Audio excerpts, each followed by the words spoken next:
Good morning, students. In this class, I will be doing class 10 CBSE syllabus 13th chapter surface areas and volume. Exercise 13.3 6th sum.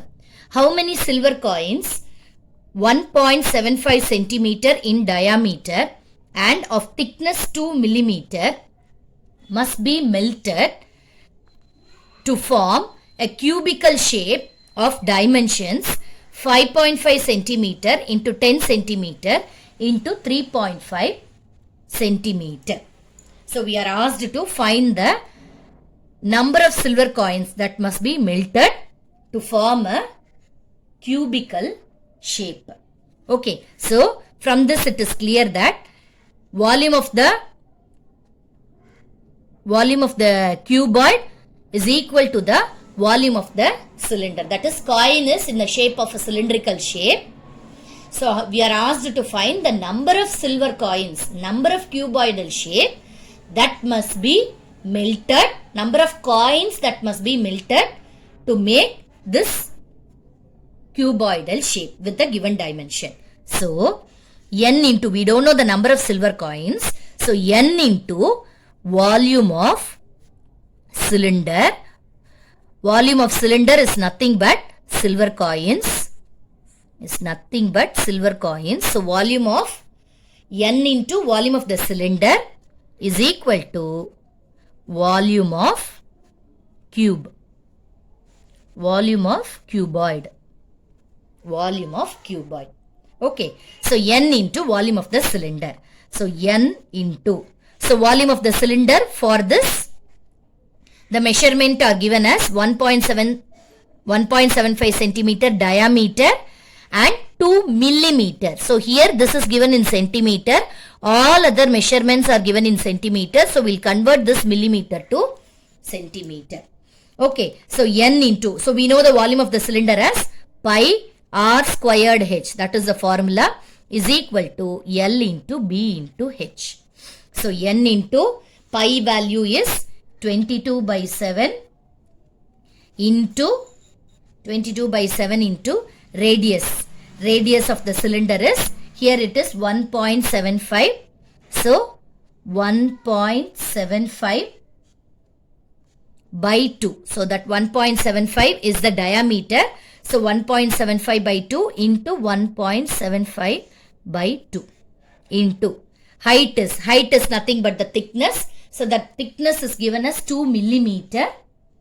Thickness is given as 2 millimeter. That when we are converting it to centimeter,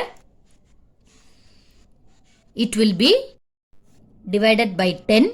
So 2 by 10 will get. So 2 millimeter. So 2 by 10 centimeter will get. That is equal to LBH. The measurements are given as 5.5 into 10 into 3.5. So when we simplify this, we'll get the number of silver coins. Okay. So we'll bring all these things to the other side. Before that, whatever possible things we can simplify, that we'll do.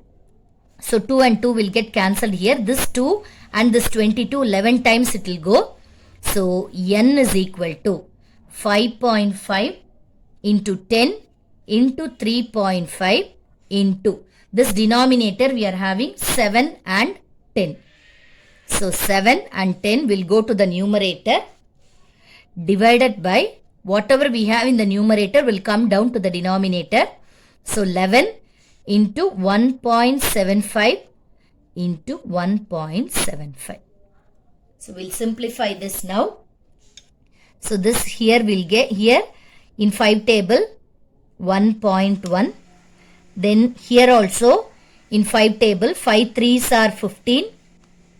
Remaining 2, 5 5s are 25 will get. So that will be 0.35.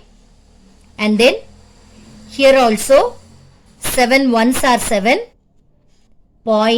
7 2s are 14. 35 will get. 7 5s are 35.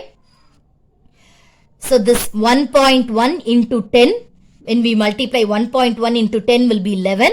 So that will be cancelled with this denominator.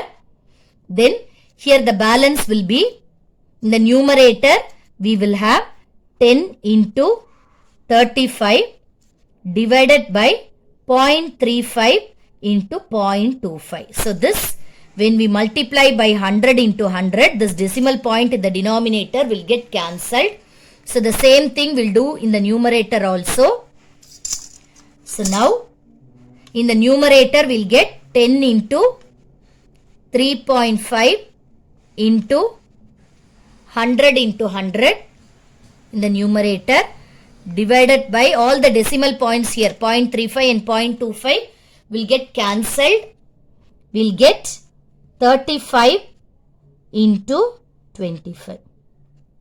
So this 3.5 into 10 will be 35. So that will get cancelled here.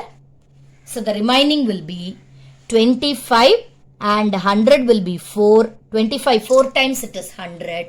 So 4 into 100 we'll get it as 400. So we need 400 silver coins. So number of silver coins, that only they are asking. How many silver coins must be melted? So number of silver coins to be melted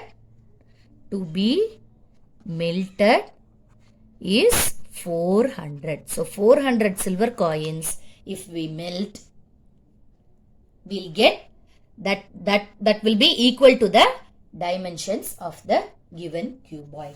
Okay, thank you.